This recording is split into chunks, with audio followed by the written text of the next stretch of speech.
नमस्कार दोस्तों, आपका स्वागत है यूट्यूब चैनल एसके टेक्नोशन पर। सो यूपी स्कॉलरशिप की एक काफी ज्यादा इंपॉर्टेंट वीडियो में आपका स्वागत है। हर वीडियो में बोलता हूं आप ऐसा समझ रहे होगे, लेकिन यह वीडियो एक्चुअली में काफी ज्यादा आप लोगों के लिए इंपॉर्टेंट होने वाली है। क्यों इंपॉर्टेंट होने वाली है उसका एक कारण है कि आप लोगों के मन में देखो काफी ज्यादा सवाल है। सवाल जैसे कि मैं कुछ एग्जाम्पल बताता हूँ कि कौन से सवाल है जिनके जवाब आपको प्रॉब्लली इसमें मिल जाएंगे। पहला सवाल ये कि मान लो आपका अगर कोई बैक आ गया है, मान लो पिछले सेमेस्टर में आपकी किसी लोग की बैक आ गई, आप किसी सब्जेक्ट्स में फेल हो, मान लो आप 2 सब्जेक्ट में फेल हो, 1 में फेल हो, तो ऐसे सवाल है कि जो है कि छात्रवृत्ति आएगी नहीं आएगी। दूसरा सवाल कि जिन लोगों का रिजल्ट नहीं आया है, भाई अगर मान लो रिजल्ट नहीं आया है तो कैसे फॉर्म भरें, कैसे भरना है आपको, ये सवाल हो गया।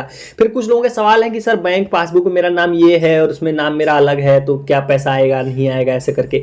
फिर चौथा सवाल ये जो बहुत ज्यादा इंपॉर्टेंट काफी लोगों के मन में होगा कि पिछले ईयर मैंने फॉर्म भरा था तब मेरा छात्रवृत्ति नहीं आया था, तो इस साल क्या मैं रिन्यूअल करूंगा या फिर फ्रेश फॉर्म भरूंगा। तो ये कुछ इंपॉर्टेंट सवाल है, मतलब ये चारों ही नहीं, इनसे भी रिलेटेड और भी आप लोगों के मन में जितने भी सवाल हैं, मतलब स्कॉलरशिप के फॉर्म से संबंधित जो भी सवाल है उसका जवाब मतलब आपको फाइनली डीडब्ल्यू नोटिस के थ्रू जो है कि मिल जाएगा। समाज कल्याण विभाग है, उन्होंने जो है कि आप लोगों के लिए एक नोटिस जारी कर दिया है। उसमें ये सवाल जो मैंने कुछ एग्जांपल के लिए आपके सामने लिए, इससे रिलेटेड जितने भी सवाल हैं वो सारे जवाब उन्होंने खुद ही दे दिए हैं। तो वो मैं सारे इस वीडियो के अंदर डिस्कस करूंगा, आपको समझाऊंगा कि आखिर में क्या चीजें होने वाली, आप इन सारे केसेस में कैसे आपको चीजें करनी है, आप फॉर्म कैसे भरना है, आपको जितने भी सवाल है कि ये वाला समस्या ये वाली समस्या, वो सारी हम लोग इसमें सॉर्ट कर लेंगे। तो वीडियो को फटाफट से सभी लोग लाइक कर दीजिए, चैनल को सब्सक्राइब नहीं किया है तुरंत सब्सक्राइब कर लीजिए, क्योंकि यहां पर आपको यूपी स्कॉलरशिप की देखो सबसे सटीक अपडेट्स और जेन्युइन अपडेट्स आपको देखने को मिलेंगे। अगर आप फॉलो करते हो तो आपको ये बात ऑलरेडी मालूम होगी। तो चले चलते हैं सीधा, आपको उस नोटिस की तरफ ले चलते हैं और लाइन से जितने भी आपके सवाल हैं वो उसी नोटिस के थ्रू आपके लिए चीजें हम लोग कवर करेंगे। तो चलिए नोटिस की तरफ आपको लेके चलता हूं, आखिर में ये नोटिस क्या होने वाली है। देखो ये अपडेटेड नोटिस है, बिल्कुल लेटेस्ट 23-24 के हिसाब से अपडेट की गई है। देखो छात्रों हेतु महत्वपूर्ण दिशा निर्देश, और ये किसके द्वारा, ये मैं पहले आपको दिखा दूं ताकि आपको विश्वास हो जाए, ताकि ये चीजें होना। देखो निदेशक जो है, मतलब डायरेक्टर जो है समाज कल्याण उत्तर प्रदेश, मतलब ये समाज कल्याण विभाग की तरफ से ही आया हुआ नोटिस है। और इसी में जो सवाल आप लोग के हैं उनके जवाब भी दिए गए हैं। देखो पहली चीज यहां पर देखो क्या लिखो, छात्र क्या करें। पहला पॉइंट यह है कि छात्रों हेतु ऑनलाइन आवेदन पत्र भरने से पूर्व अपने शैक्षिक योग्यता के अंक पत्र, प्रमाण पत्र, जाति, आय, निवास प्रमाण पत्र, पाठ्यक्रम के अनिवार्य वार्षिक नॉन रिफंडेबल शुल्क की धनराशि, वर्तमान विश्वविद्यालय बोर्ड एवं अपना पंजीयन क्रमांक, यानी कि जो आपको रजिस्ट्रेशन नंबर होता है जिसमें आप पढ़ रहे हो उसका रजिस्ट्रेशन, यानी कि इनरोलमेंट नंबर भी आप लोग बोलते हैं उसको, आधार नंबर आदि अभिलेख होना आवश्यक है। मतलब डॉक्यूमेंट आप जो पूछते हो कि कौन कौन से डॉक्यूमेंट, तो उसका जवाब देखो पहले पॉइंट में आपको मिल जाएगा। ये सारे वो डॉक्यूमेंट है जिनका होना जरूरी है।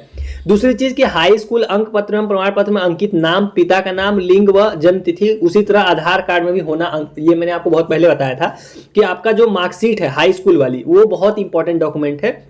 तो जो आपका हाई स्कूल की मार्कशीट है और आधार नंबर और बाकी डॉक्यूमेंट है, उनमें जो आपका ये 4 डिटेल्स कौन कौन सी, आपका नाम, पिता का नाम और जो लिंग एवं जन्म तिथि, ये 4 डिटेल्स एग्जैक्ट सेम होनी चाहिए। मतलब मान लो आपके आधार कार्ड में अगर ऐसा हुआ है कि मान लो आपका नाम अभय है, उसमें अभय कुमार लिखा हुआ है, तो ये भी एक तरह का मिसमैच ही है। तो ये समस्याओं को भी आपको अपने तरफ से अवॉइड करना है। आप आधार कार्ड में जाके डिटेल चेंज करा लो अपने मार्कशीट के हिसाब से, क्योंकि आधार कार्ड में डिटेल चेंज कराना आसान है। तो ये तो हो गया दूसरा वाला पॉइंट। उसका तीसरा पॉइंट देखो, नवीनीकरण यानी कि रिन्यूअल के छात्र आधार नंबर का जन सांख्यिकीय प्रमाणीकरण, यानी कि डेमोग्राफिक ऑथेंटिफिकेशन, जो आपका डेमोग्राफिक ऑथेंटिकेशन होना है, आप सभी को मालूम है कि यानी आधार नंबर से जो है कि आपका मिलान होगा, जन्म तिथि, इन सभी चीजों का, तथा आधार लिंक मोबाइल नंबर पर प्राप्त ओटीपी को अंकित करके बाद ही छात्र अपने आवेदन पत्र को भरकर ऑनलाइन टेम्परेरी लॉक कर सकेगा। मतलब डेमोग्राफिक ऑथेंटिकेशन कराना सभी को जरूरी है। इसमें कुछ नहीं, आप ऑलरेडी जिन्होंने फॉर्म भरा होगा कर लिया होगा, आपने अपना आधार नंबर डाला होगा, उस पर एक ओटीपी आई होगी रजिस्टर्ड नंबर पे, उसको एंटर किया होगा, उसी का मतलब होता है डेमोग्राफिक ऑथेंटिकेशन। इसमें कंफ्यूज नहीं होना है, कोई अलग चीज नहीं है। उसका चौथे नंबर पर देखिए आप लोगों के लिए क्या लिखा है कि जो नवीन छात्र हैं, यानी कि जो नए वाले छात्र हैं जो पहली बार फ्रेश फॉर्म भर रहे हैं, डिजी लॉकर के माध्यम से केवाईसी कर आधार नंबर का जो है कि डेमोग्राफिक ऑथेंटिकेशन उनको करना है। मतलब देखो जो जिनका फ्रेश फॉर्म भर रहे हैं उन सभी को डिजी लॉकर से अपना ऑथेंटिकेशन पूरा करना है। उसमें भी कुछ नहीं करना है, सेम यही काम होगा। डिजी लॉकर डाउनलोड करके आपका आधार नंबर से वहां पे भी आपको आधार नंबर डालना है, उस पर एक ओटीपी जाएगा आपके नंबर पर, उसको जो है कि दर्ज करा के आपको ऑथेंटिकेशन कर लेना है। ये वाला पॉइंट हो गया। देखो नवीनीकरण तथा नवीन छात्र अपने मोबाइल नंबर पर अंकित ओटीपी के माध्यम से सत्यापन करेंगे तथा छात्र द्वारा उपयोग किया गया मोबाइल नंबर एक ही आवेदन पत्र मान्य होगा। ये बहुत ही ज्यादा आपको इंपॉर्टेंट पॉइंट है। मान लो आप घर में 4 भाई बहन हो और मोबाइल नंबर 2 ही है, तो आपको 2 ही लोग फॉर्म भर पाओगे, मतलब आपको 2 और अलग नंबर यूज करने पड़ेंगे।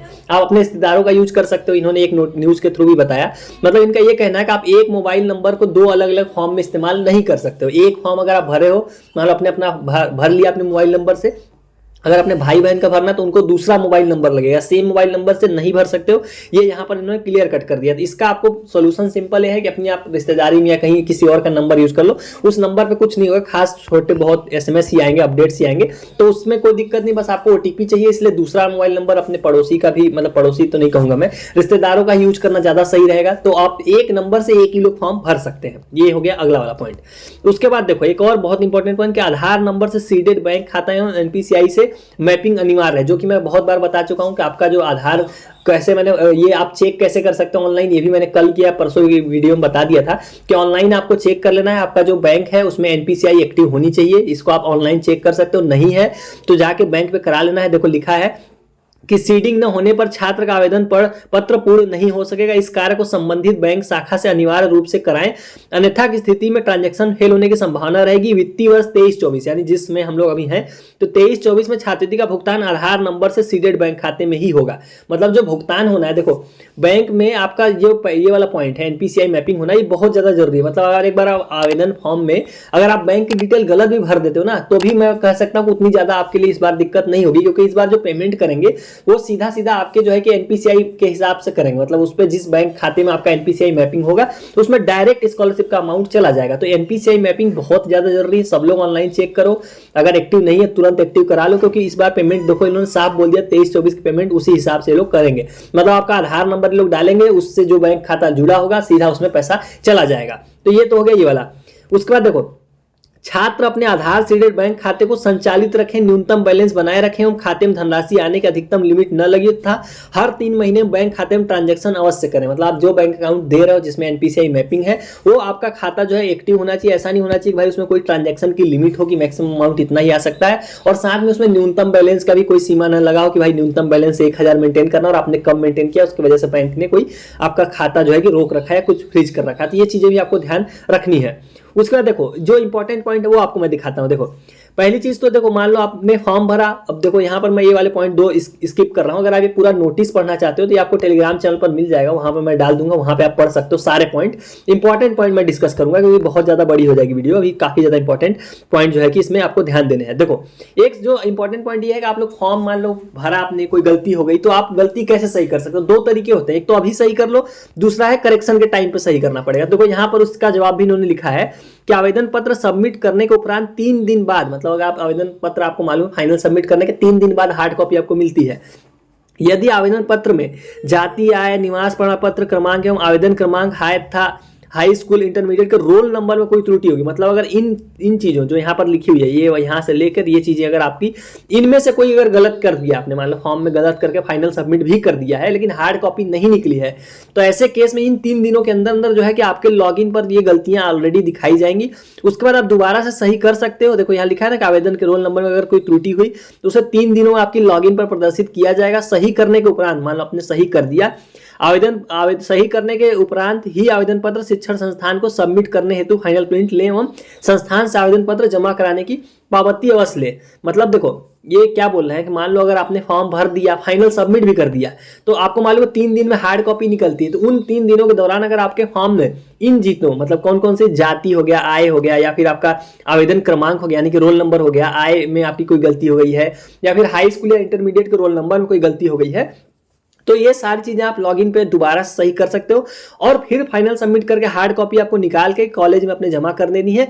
और साथ में पावती, मतलब आप जमा करोगे तो एक रसीद देगा आपका कॉलेज, वो जरूर लेनी है। यहाँ पर ये चीज लिखी हुई है। तो ये बहुत बड़ा आप लोग के मन में डाउट था, जो यहाँ पर उम्मीद है कि क्लियर हो गया होगा कि अगर गलत हो गया तो आप कैसे सही कर सकते हो। अगर हार्ड कॉपी नहीं ली है तो अगर इन चीजों में से कोई गलत है, अगर इन चीजों के अलावा आपने कोई और गलती कर दी, तो उसका सिंपल सोल्यूशन ये है कि करेक्शन की विंडो जब ओपन होगी 1 हफ्ते 10 दिन के लिए, उस टाइम पे आप करेक्शन करके दोबारा से जो है कि कॉलेज में हार्ड कॉपी सबमिट करनी पड़ेगी। ये हो गया ये वाली चीज। अब देखो दूसरा जो इंपॉर्टेंट सवाल जो मैंने शुरू में डिस्कस किया था कि मान लो आपने पिछले ईयर फॉर्म भरा था लेकिन छात्रवृत्ति नहीं आई थी, इस वर्ष आपको क्या रिन्यूअल करना है या फ्रेश भरना है, उसका जवाब सुन लो।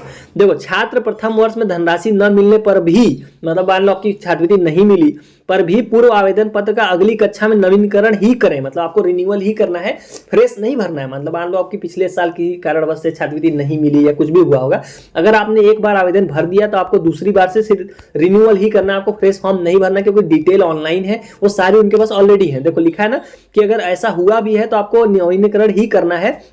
न कि नवीन आवेदन पत्र भरें।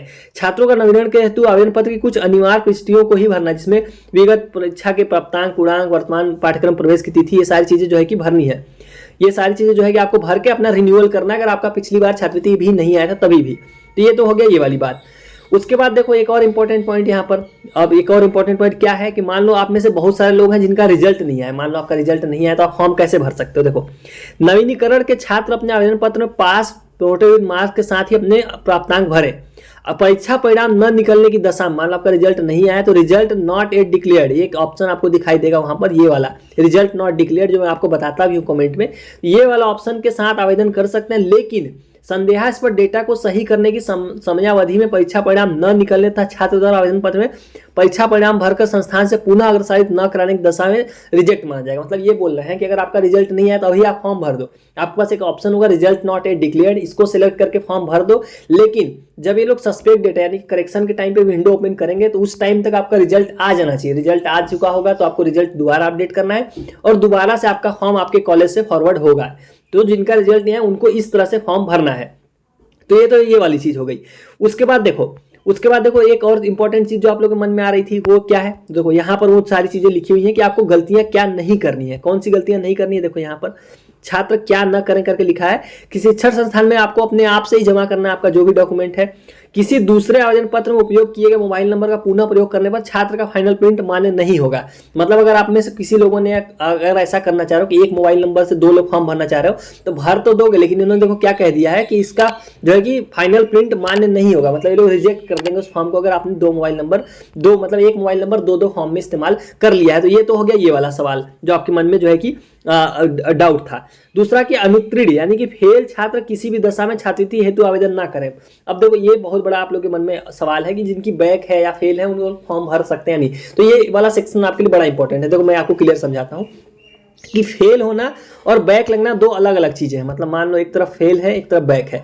तो अगर फेल मतलब मान लो आप फर्स्ट ईयर में आपने एडमिशन लिया था किसी भी कोर्स के, तो फर्स्ट ईयर ही पूरा फेल हो गया। मतलब आप सेकेंड ईयर में गए ही नहीं कभी, फर्स्ट ईयर में फेल हो गए, फर्स्ट ईयर में ही रह गए। मतलब आप अपने कॉलेज या यूनिवर्सिटी से पास होकर आगे की क्लास में नहीं गए हो, तो इस केस में आप फॉर्म नहीं भर सकते हो। देखो लिखा है ना फेल के केस में। अब बैक की बात करते हैं। बैक मतलब मान लो आपके 6 सब्जेक्ट के पेपर थे पिछले सेमेस्टर में, उसमें से आप 4 में पास हो गए, 2 में फेल हो, तो आप टोटल तो पास ही हो गए हो। मतलब 2 में सब्जेक्ट में फेल हो, लेकिन ओवरऑल उस ईयर में फेल नहीं हो। मतलब अगर आप फेल नहीं हो, आप सिर्फ सेमेस्टर में या 1-2 सब्जेक्ट में फेल हो तो आप फॉर्म भर सकते हो। अगर आपने पूरा ईयर आप फेल हो गए, मतलब अगर आप प्रमोट नहीं हुए, मतलब फर्स्ट ईयर से सेकेंड ईयर में नहीं गए या फिर सेकेंड ईयर में थे तो थर्ड ईयर में नहीं पहुंचे, तो इसको बोलते हैं फेल होना। अगर आप फेल हो गए हो तो आप आवेदन नहीं कर सकते हो। लेकिन अगर आपकी 1-2 सब्जेक्ट में बैक आई है, मतलब मान लो हो सकता है कि आप 2 सब्जेक्ट में फेल हुए लेकिन आप ओवरऑल पास हो गए हो, क्योंकि इन सब्जेक्ट को बाद में आप फॉर्म भर के निकालने वाले हो या कर लोगे, तो अगर आप पास हो के अगली कक्षा में प्रवेश कर चुके हो तो आप फॉर्म भर सकते हो। आपका फॉर्म रिजेक्ट नहीं करेंगे, कोई दिक्कत नहीं। बहुत लोगों की स्कॉलरशिप आती है, ये आपको बिल्कुल नहीं सोचना है कि 2 सब्जेक्ट में आपकी बैक लगी हुई है, 1 में बैक लगी तो आप फॉर्म नहीं भर सकते हो, ऐसा कुछ भी नहीं होता है। बैक लगने वाले भर सकते हैं, बस जिनकी फेल हो गए, जो अगले क्लास में नहीं पहुंचे हैं, अगले ईयर में नहीं गए हैं, वो लोग नहीं भर सकते। उनका जो यहाँ क्लियर कट लिख दिया, अनुत्तीर्ण छात्र किसी भी दशा में जो है कि आवेदन ना करें। तो ये तो चीज हो गई ये वाली। तो ये थे वो पूरे सवाल जो आप लोग के मन में रहे होंगे मेरे हिसाब से, और जिनके जवाब आपको मिल गए होंगे। और यहाँ पर देखो कुछ और इंपॉर्टेंट पॉइंट है, क्योंकि वीडियो देखो हो गई काफ़ी ज़्यादा बड़ी, काफ़ी लोगों ने देखा होगा, उनको चीज़ें समझ में आई होंगी। तो देखो ये अभी आपको ये सारे पॉइंट्स ध्यान से पढ़ लेने हैं। अगर अगली वीडियो में टाइम मिला तो मैं डिस्कस करूंगा, इस वाली वीडियो में मतलब ये चीज़ें अब डिस्कस नहीं करूंगा। तो ये नोटिस आपको कहाँ से मिलेगा, ये नोटिस आपको टेलीग्राम चैनल पर अवेलेबल करा दिया जाएगा। उसकी लिंक आपको कमेंट में मिल जाएगी, टेलीग्राम चैनल की, इंस्टाग्राम की, टेलीग्राम ग्रुप की, सभी की लिंक कमेंट में। वहाँ से आप जाके टेलीग्राम चैनल पर चले जाना और ये आपको वहाँ पे मिल जाएगा। वहाँ पर ये सारे नोटिस ऑलरेडी जो है कि मैं डालता रहता हूँ टाइम टू टाइम, तो उससे जुड़ जाना। अब देखो आप लोगों के मन में इसके अलावा अगर कोई सवाल हो तो आपको कमेंट में अपना सवाल पूछ लेना, जो मैं हमेशा बोलता हूँ। लेकिन आपको एक बात का ध्यान रखना है कि अब मतलब जिन्होंने सब्सक्राइब कर रखा, जो मेरे सब्सक्राइबर्स हैं, उनको मैं पहले प्रेफरेंस दूंगा, उनके कमेंट में पहले जवाब करूंगा। उनके जो कमेंट होंगे, जो मेरे जिन्होंने चैनल सब्सक्राइब कर रखा, उनके सवाल मैं पहले जो है कि आंसर करूंगा। उसके बाद जिन्होंने सब्सक्राइब नहीं किया है, अगर उसके बाद उनका जो है कि जवाब दिया जाएगा। तो चैनल को सब्सक्राइब जरूर कर लेना, क्योंकि ऐसी अपडेट्स आपको यहाँ पर देखने को मिलती रहेंगी। So thank you for watching, stay tuned to SK टेक्निवेशन।